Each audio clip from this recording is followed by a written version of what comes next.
how many minutes are in the year? What do we know?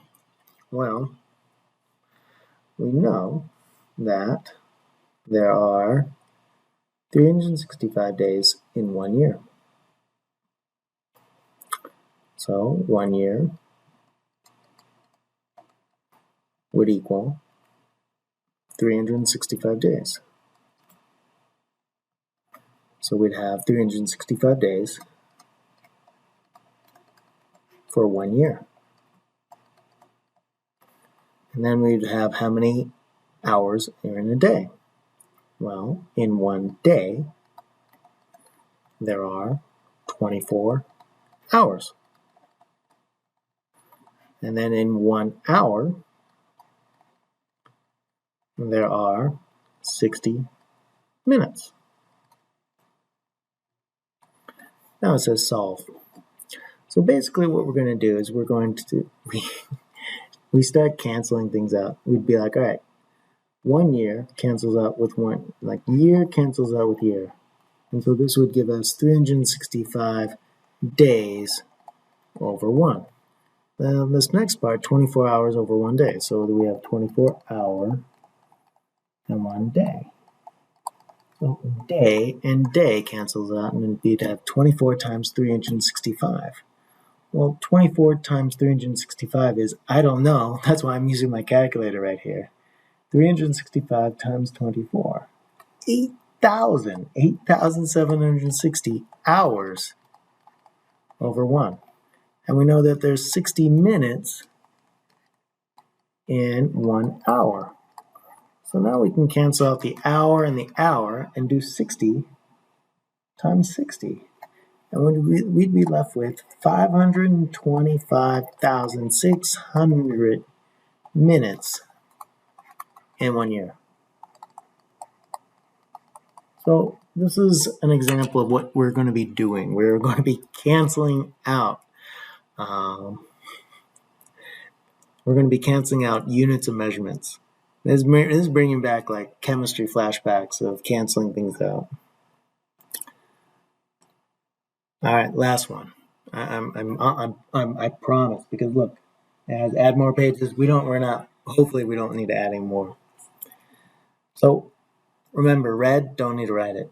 In the novel, the main character, Eiko, can run long distances at 16.5. So why don't we create some let statements?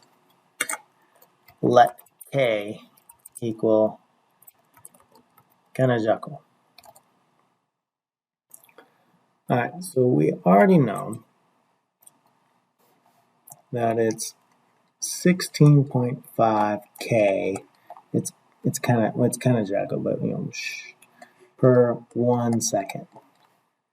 Carla knows that the Olympic record for running a marathon distance is 26.2 miles in about 126.5 minutes. Okay, so now we write 26.2 miles per 126.5 minutes.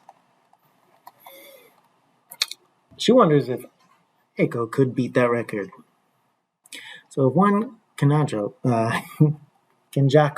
is equal to 10 over 33 meters, find how far Eiko could run in miles in that amount of time. Cool. So distance is equal to the rate times time. So yeah, I'm going to stop us right now. And I'm going to put it up and I'll let you copy it. All right, so here's the distances when we converted. So we understand that 16.5 K over 1 second. Now we know it's 1033 for over 1 K. So right now we're canceling out the units of measurements. And when it says, hey, we know that for 1 mile it's this many meters. So we could start canceling. We could meters divided by meters. And so what we're left with, after we multiply it all out, we get the only thing on top would be miles, and the only thing on the bottom would be seconds. Now, if we actually multiplied it out, this last part, 1609.344 seconds. Now, hold up a second, because we don't want to know it in seconds. We want to know it in minutes. So give me a second. All right, so to convert, we want to know in minutes, so we're going to say, hey, it's 60 seconds per 1 minute. So now we can cancel out seconds on top, seconds on bottom, and we're left with 1,609 minutes on the bottom. And then 5 times 60 is 300. But wait, what's on top? What's the only thing left? It's miles. But wait, there's more. Oh, almost got it. So we know that the distance is equal to her rate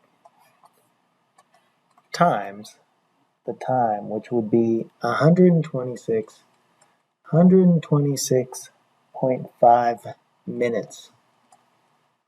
So if we cancel out the minutes and we multiply the top, we get, and then divide the bottom, we would get 23.6 miles. Now I'm going to tell you right now, hold up. This will be on the hard test. It's not going to be on the basic. Something easier will be. All right, guys. You have a good one. Bye.